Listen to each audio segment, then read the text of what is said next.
AP ముఖ్యమంత్రి TDP అధినేత చంద్రబాబుపై మరోసారి ప్రశంసలు కురిపించారు. ఢిల్లీ అసెంబ్లీ ఎన్నికల్లో విజయం తర్వాత మాట్లాడిన ప్రధాని మోదీ చంద్రబాబును మెచ్చుకున్నారు.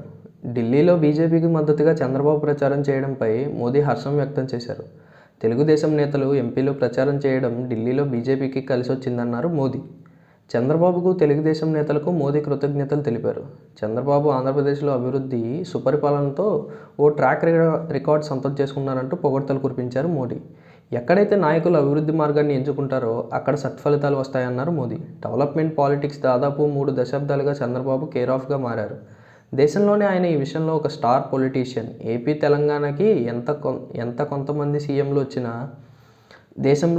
దేశంలోనూ నవయువ ముఖ్యమంత్రులు బాధ్యతలు చేపట్టిన అభివృద్ధి కేంద్రంగా జరిగే రాజకీయాలకు చంద్రబాబే చుక్కాని అనే అంశాన్ని ప్రధాని మోదీ తన స్పీచ్లో సింగిల్ లైన్లో పొందుపరిచారు. కేంద్రంలో ఎన్డీఏ కూటమి ఉండడంతో ఏపీకి మరింత మేలు చేకూరుతుందని ప్రధాని మోదీ హామీ ఇచ్చారు. గుజరాత్లో బీజేపీ ప్రభుత్వం ఏర్పడక ముందు తీవ్రమైన నీటి ఎద్దడి ఉండి వ్యవసాయం చేయడం ఇబ్బందిగా ఉండేదన్నారు. కానీ ఇవాళ గుజరాత్ వ్యవసాయంలో అద్భుతాలు సృష్టిస్తోందన్నారు. ఇక ఢిల్లీలో బీజేపీకి మద్దతుగా చంద్రబాబు 2 రోజులు ప్రచారం నిర్వహించారు. తెలుగు ప్రజలు అత్యధికంగా ఉన్న ప్రాంతాల్లో చంద్రబాబు ప్రచారం చేయడం బీజేపీకి కలిసొచ్చింది. చంద్రబాబు ప్రచారం నియోజకవర్గాల్లో ఒకటైన షహదారాలో దాదాపు 30 ఏళ్ల తర్వాత బీజేపీ జెండా ఎగిరింది. బీజేపీ తరపున పోటీ చేసిన సంజయ్ గోయల్ గెలుపొందారు. చివరిగా 1993లో ఇక్కడ బీజేపీ అభ్యర్థం విజయం సాధించారు. ప్రధాని మోదీ కామెంట్స్పై చంద్రబాబు స్పందించారు. మోదీకి అభినందనలు తెలిపిన చంద్రబాబు, దేశం ఇప్పుడు మోదీ నమూనాను కోరుకుంటున్నారు. సుస్థిర ప్రభుత్వం, సమర్థ నాయకత్వంతోనే అభివృద్ధి సాధ్యమవుతుందన్నారు చంద్రబాబు.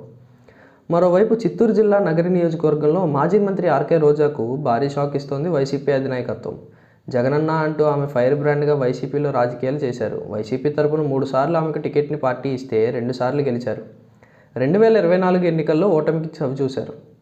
ఇదిలా ఉండగా ఓటమి తర్వాత ఆమె నగరి దూరంగా ఉంటున్నారన్న విమర్శలు పార్టీ క్యాడర్ నుంచి ఉన్నాయి. అంతేకాదు, ఆమెకు మంత్రి పదవి ఇచ్చినా పార్టీని పటిష్టం చేసుకోలేకపోవడంతో పాటు నియోజకవర్గంలో వర్గపోరును పెంచడం వల్ల కూడా ఆమెకు 2024లో తీవ్ర నష్టం వాటిల్లిందని అంటున్నారు. ఇక పార్టీ ఓటమి తర్వాత ఆమె అప్పుడప్పుడు మీడియా ముందుకు వస్తున్నారు. కూటమి ప్రభుత్వం మీద విమర్శలు చేస్తున్నారు. కానీ అదే సమయంలో ఆమె నియోజకవర్గం మీద పెద్దగా ఫోకస్ పెట్టడం లేదన్న ఆలోచనతో అధినాయకత్వం ఆమె ప్లేస్లో వేరొకరిని తెచ్చి రీప్లేస్ చేయడానికి సిద్ధమవుతుందని అంటున్నారు. నగిరి నియోజకవర్గంలో మాజీ మంత్రి, దివంగత నేత, టీడీపీకి చెందిన గాలి ముద్దుకృష్ణమనాయుడుకు మంచి పలుకుబడి ఉంది. ఆయన మరణాంతరం కుమారులిద్దరూ రాజకీయ వారసత్వం కోసం పేచీలు పడ్డారు.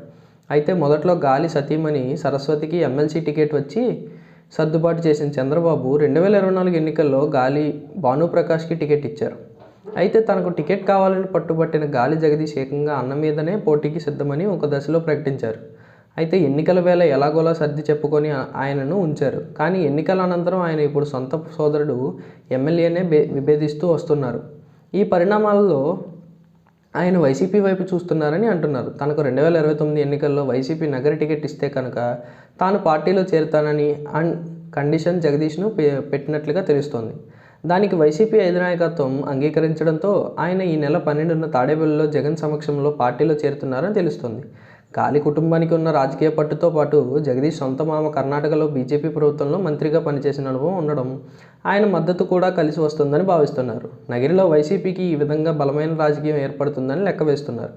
ఇవన్నీ పక్కన పెడితే నగిరిలో జగదీష్కి టికెట్ ఇస్తే అప్పుడు రోజా పరిస్థితి ఏమిటి అన్న చర్చ సాగుతోంది. అయితే ఆమె సేవలను పార్టీ కోసం ఉపయోగించుకుంటారని, పార్టీ అధికారంలోకి వచ్చాక ఆమెకు వేరే విధంగా న్యాయం చేస్తారని చెబుతున్నారు. మరి దీనికి ఆమె ఎంతవరకు అంగీకరిస్తారన్నది చూడాలి. ఒకవేళ లేడీ ఫైర్ బ్రాండ్ రోజా ఆగ్రహించి అలిగితే ఆమె ఏమి చేస్తారు అన్న చర్చ కూడా ఉంది. చూడాలి మరి ఏం జరుగుతుందో. మొత్తానికి నగరిలో రోజాకు భారీ షాక్ తగలబోతుంది అనేది కన్ఫర్మ్ అంటున్నారు.